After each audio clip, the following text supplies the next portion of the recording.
Thank you for listening to the Business Blast podcast. So for all my listeners out there that have been wanting to do your own podcast, I'd like to introduce to you Anchor. Anchor is a one-stop shop for recording, hosting, distributing, and monetizing your podcast. So before I found Anchor, I had never actually done a podcast because all the research that I had gathered made it seem very complex. Then I found Anchor, and Anchor makes podcasting extremely simple. So if you want to do your own podcast, go to anchor.fm/start.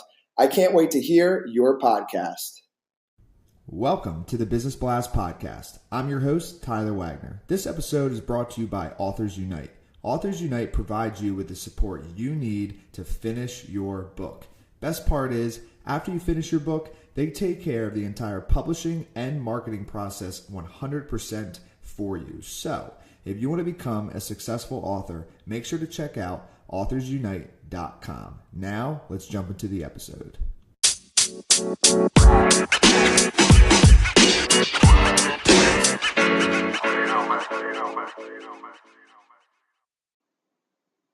All right, everyone. Welcome back to another episode of the Business Blast podcast. I'm your host, Tyler Wagner. Today I have Sharad Mathur with us. He is the founder of lewisoffice.com, a website designed to disrupt the office furniture market. lewisoffice.com derives its inspiration from DIYers and millennial mindset buyers. So welcome to the show, man. Yeah, thank you. Of course. Grateful to have you on. So the first question we ask on this show is, what is the best story from your life that has an underlying valuable message? So I look back into my past and I think about my grandmother, who had 4 children, including my dad. And when I was about 8 years old, as an inquisitive, kid, I asked her, I said, how do you treat all your 4 kids equally so no one feels less special or that you don't give them enough love? And her answer is something that has stuck to me to this date and is a foundation of all my relationships. So she showed me her hand and said, do you see that all my fingers are different in size and not equal? I was puzzled. I looked at her and said, So she said, if she treated all her kids the same, she would be unfair to all of them because every child is different and has unique needs.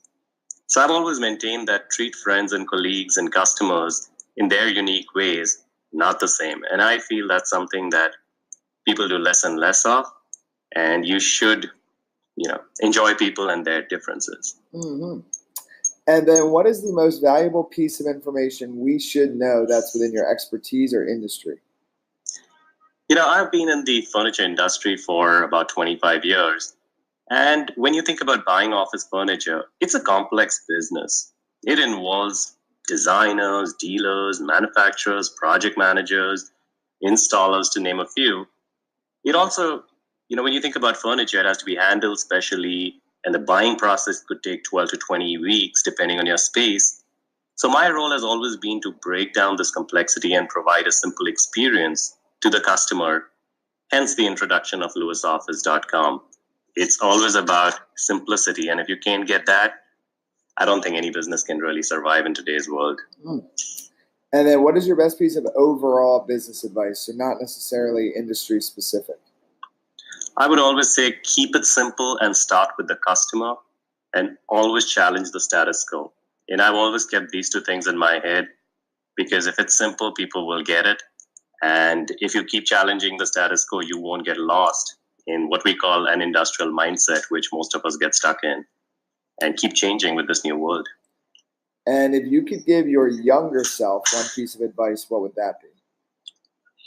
It would have been, when I think about that, I say, I wish I had spent more time understanding what motivates and drives people versus being the person who was always trying to create the best products and solutions. I mean, don't get me wrong, products and solutions are important, but feelings and insights will always be ahead in importance. And I wish I had done a lot more of that when I was younger. And then in your opinion, what is the key to happiness?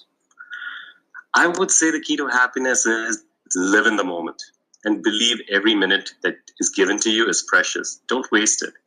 I mean, love and enjoy your family, work, friends, and every person you meet. And you should be privileged to spend time with people. And I would say the other piece that I would always say is learn every day.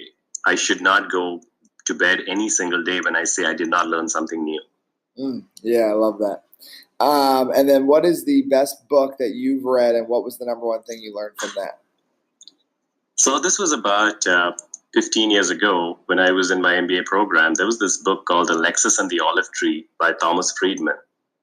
Now, this book was all about globalization, and 15 years ago, it was just the start of globalization. But what it reminds you of is that in spite of all the technological advances, like, think about Alexis factory where you could eat off the floor, our roots and our sense of belonging never go away. And just like an olive tree's roots, that leads to our differences and uniqueness. And if you try to fight it, you will actually fail. So you should try to celebrate those differences and enjoy globalization. Don't fight it because it's inevitable. So I love that book. And I think it's still pretty important 15 years later. And then what is your favorite quote and why? So I have two quotes, and it's tough for me because the first quote was from Henry Ford, who says, anyone who stops learning is old, whether at 20 or 80. Anyone who keeps learning stays young. And the greatest thing in life is to keep your mind young. So this was something that Henry Ford said decades and decades ago. And I still maintain that if you stop learning, life is more or less over because there's nothing else left in life. And if you go even a millennia earlier, Socrates said that there is only one good, namely knowledge, and only one evil, namely ignorance. And what I've learned by this is that, like I said earlier, if I'm learning every day before going to bed and I feel I've accomplished something, I feel good. If I feel like this day was a waste, I'm thinking one less day that I have for learning. So I think these are things that I live by and really, really believe. Dude, thank you so much for coming on. The last one I have for you before we let you go is, where can our audience best find you online? So you can get to me via LinkedIn. I mean, I'm very active on LinkedIn. Or you can always email me at mathurs@lewisoffice.com. And those would be the best ways to get a hold of me. And I do answer my emails, and I'm pretty prompt with my communication. Perfect. Thank you again, man. No, thank you so much, Tyler.